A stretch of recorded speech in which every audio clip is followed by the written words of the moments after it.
हमार देह का कहतिया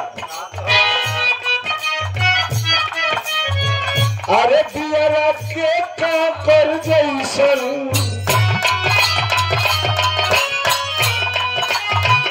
एगो खखरी होने पतिल की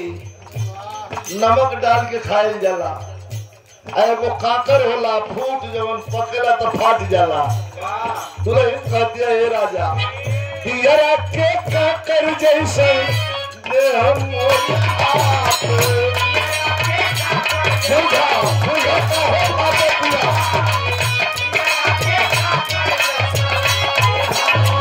अरे तो शक्कर जाई राजा तो शक्कर जाई राजा अरे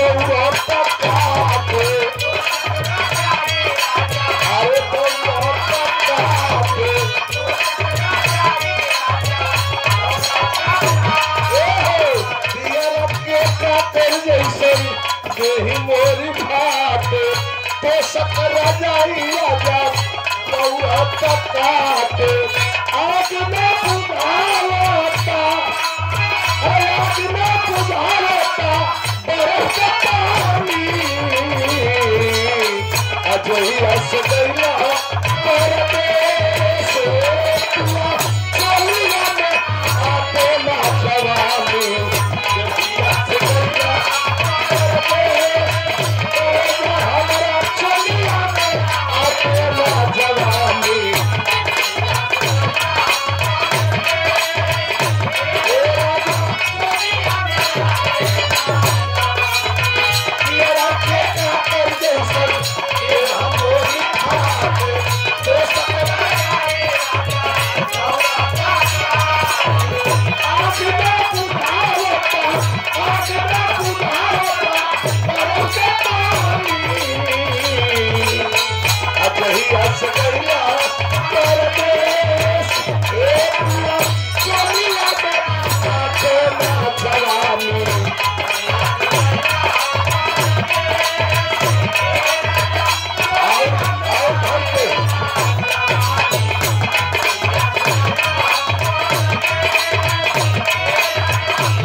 कहतिया सोनी अरे हो गई भाई कमाई जल्दी घरे आई कैसे है देहिया कैलस देहिया तो कई गो अर्थ है देहिया कैलस सोरे राजा जोर खुदाला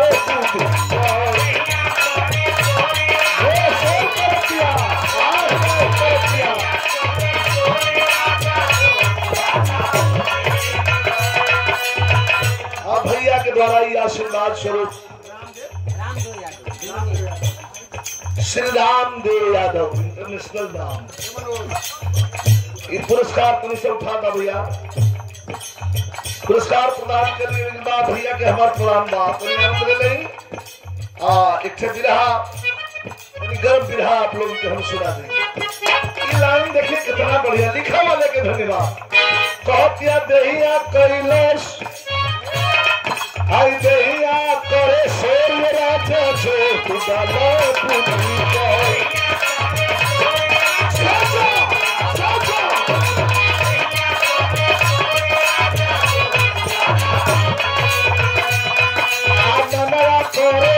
मनवा करे अरे भाई का देखा ना मनवा करे शाम पे हम चढ़ गई